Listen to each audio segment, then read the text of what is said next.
నవ్వితే నవ్వానంటారు. ఇప్పుడు కూటమి ప్రభుత్వం అందరూ ఏమయ్యారు? కమెడియన్ స్టార్‌లు అవ్వలేదా? ఇప్పుడు ఎక్కడి నుంచి 60 సీట్లు కేటాయించారు.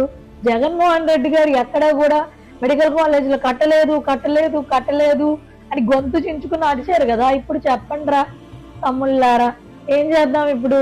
60 సీట్లు కేటాయించారు. అంటే మెడికల్ కాలేజీలు 5 కలిపి 60 సీట్లు మాత్రమే కేటాయించారు.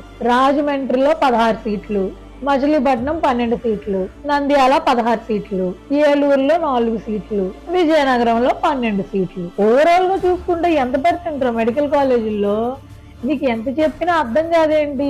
పీపీపీ అంటే పార్ట్నర్షిప్ అని ఏదో వాగారు. సో పీపీపీ పార్ట్నర్షిప్ సరే, మరి పర్సంటేజ్ ఏంటి? ఇంత ఇచ్చారు. గవర్నమెంట్ ది కాదు, పార్ట్నర్షిప్ మాత్రమే డైవర్ట్ చేస్తున్నారు జగన్మోహన్ రెడ్డి గారు అని చెప్పేసి మీరు అన్నారు కదా.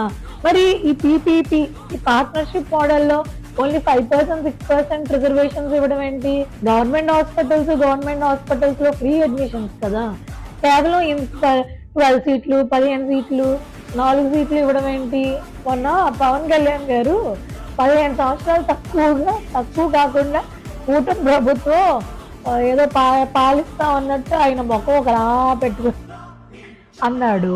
సరే, ఇప్పుడు ఇలాంటి పనులన్నీ చేస్తుంటే మీకు ఓట్లు ఎవరు వేస్తారు? ఏదైనా కానివ్వండి అబ్బా, 3 సంవత్సరాలు ఇంకా కళ్ళు మూసుకుంటే అయిపోతాయి.